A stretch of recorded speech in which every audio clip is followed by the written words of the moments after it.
अंधी माँ की माँ को पहचानने से इनकार कर दिया एक बेटे ने। जी हाँ दोस्तों, आज मैं आपको जो कहानी सुनाने जा रही हूँ वह एक ऐसा बेटा है जिसने अपनी अंधी माँ की माँ को पहचान कर घर में रहने के लिए मना कर दिया है। इसी तरह दोस्तों, ये कहानी पूरी सुनिएगा। ये कहानी सोना का नाम एक महिला का है जिसका एक छोटा सा बेटा था जिसका नाम रवि था। और रवि जब 1 साल का था तब सोना के पति का स्वर्गवास हो गया था। वह अपने बेटे को अकेली ही पाल रही थी।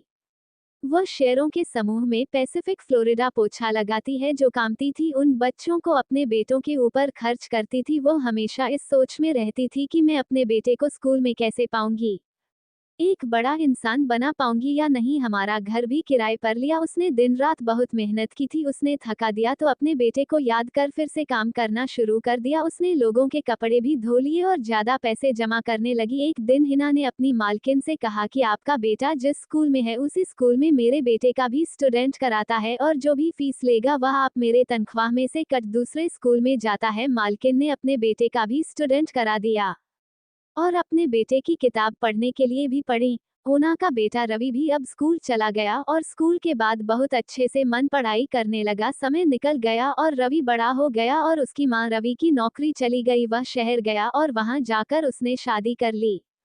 वह अपनी माँ को भूलकर अपनी पत्नी के साथ शहर में मौज मस्ती से जिंदगी बिताती है। एक दिन रवि ऑफिस से घर आ रही थी।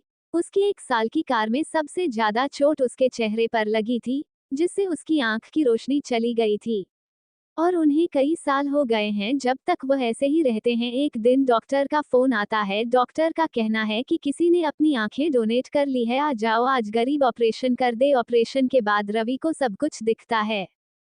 वह फिर से पहली बार अपनी जिंदगी जीने लगी है। फिर कुछ दिन बाद एक अंधी बेटी अपने घर आई और बेटे से कहा, मैं उससे अलग हो गया हूँ, यहाँ शहर में रह रहा हूँ। रवि है, मेरी माँ अंधी और नहीं थी और कहीं से लानत कर देता है और अपने घर में भी नहीं बुलाता है। अंधी दादी माँ अपने गांव वापस चली जाती है। जब ये बात गांव के एक आदमी को पता चलती है तो वह तुरंत ही रवि शहर के पास जाती है और आज तुम्हें बुलाती है। जिस आंख से देख रहा हूँ वह उस माँ की है जो उस माँ ने ही तुम्हें दी थी और आज ही उसके सामने निंदा कर दी।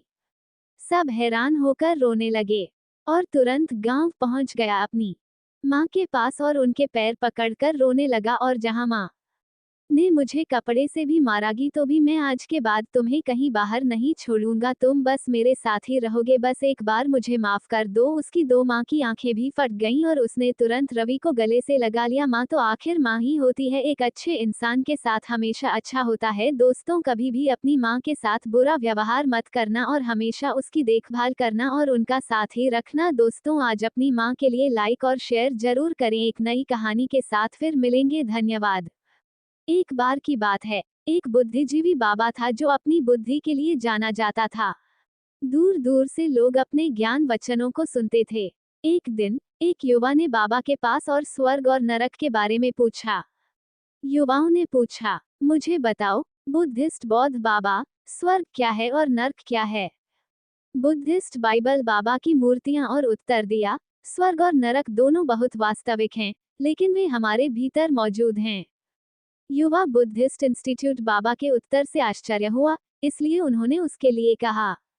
बाबा ने कहा, कल्पना करो कि तुम्हारे सामने 2 दरवाजे हैं, एक स्वर्ग की ओर है और दूसरा नर्क की ओर है।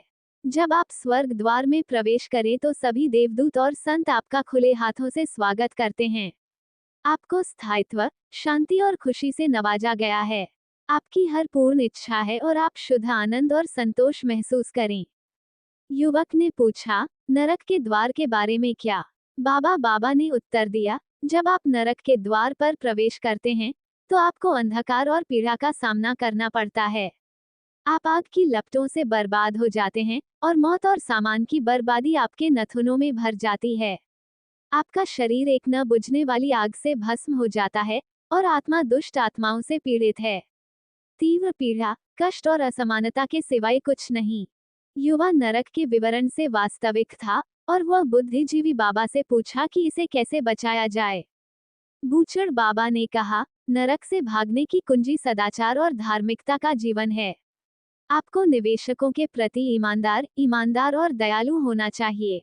आपको ज्ञान और समझ की तलाश करनी चाहिए। आपको दस्तावेजों की सेवा करनी चाहिए और करनी चाहिए। अच्छे कर्म, ऐसा करने से तुम्हारा स्वर्ग के द्वार में प्रवेश करोगे और अतिथि बाहें का स्वागत किया जाएगा। युवा छात्र बाबा के शब्दों से प्रेरणा मिली और वह एक सदाचारी जीवन जीने के लिए निकल पड़े। उन्होंने खुद को सीखना, लेखों की सेवा करना और अच्छे कर्म करने के लिए समर्पित कर दिया। वह अपनी दयालुता, उदारता और ज्ञान के लिए जाने गए थे। दूर दूर से लोग उनकी आवाज सुनते थे। एक दिन युवाओं ने खुद को बुद्धिस्ट बौद्ध बाबा द्वारा वर्णित 2 अलमारियों के सामने खड़ा पाया। वह एक पल के लिए झिझका, लेकिन फिर उसने स्वर्ग का दरवाजा चुना। जैसे ही उसने प्रवेश किया, उसकी मुलाकात एक चकाचौंध करने वाली रोशनी से हुई और उसने तुरहियों और स्वर्गदूतों के गायन की आवाज उठाई। उन्हें कोटा आनंद और शांति का अनुभव हुआ। लेकिन जैसे ही उसने चारों ओर देखा, उसने कुछ ऐसा देखा जिसने उसे चौंका दिया। उन्होंने एक ऐसे बाबा को देखा जो पाप और पाप का जीवन जी रहे थे। इस आदमी ने धोखा दिया था, झूठ बोला था और दस्तावेज से चोरी की थी। वह कभी दया या करुणा प्रकट नहीं हुई थी और उसके जीवन में कभी कोई अच्छा काम नहीं आया था। फिर भी यह आदमी भी स्वर्ग में था। युवा मुसलमान हो गया और उसने बाबा से पूछा, तुम यहाँ कैसे आए हो? पाप और पाप का जीवन अभिनीत। उस आदमी ने उत्तर दिया, हाँ, मैंने पाप और पाप का जीवन शुरू किया, लेकिन मैंने एक अच्छा काम भी किया। मैंने एक रोटी को एक टुकड़े दिया जब वह भूख से मर रही थी। उसने सारे पापों को दूर करने के लिए एक अच्छा काम किया और मेरे लिए स्वर्ग में जगह बनाई। आदमी की बातें से युवा चकित रह गया। उन्हें लगा कि भले ही उन्होंने एक पवित्र जीवन का प्रयास किया हो, फिर भी अगर वह एक भी अच्छा काम करने में असफल रहे तो उन्हें स्वर्ग में प्रवेश से बचाया जा सकता है। वह इंटेलिजेंट पाठ्य पुस्तक बाबा के पास लौटा और उसे बताया कि उसने क्या देखा था। बुजुर्ग बूढ़े बाबा मुस्कुराया और बोले, हाँ मेरे बच्चे, स्वर्ग और नर्क हमारे अंदर मौजूद हैं। ये हमारे लिए वर्जित है कि किस द्वार से प्रवेश किया जाए। लेकिन याद रखें, भले ही आपने जैसा भी जीवन जिया हो, लेकिन हमेशा की तरह स्वर्ग मिले या नर्क पर हमेशा सही रास्ते पर जाएं, उन लोगों की मदद करें, एक दिन आपको भी स्वर्ग देखें। धन्यवाद दोस्त। स्वर्ग और नर्क की कहानी से अपने क्या पाठ, अपनी राय जरूर बताएं।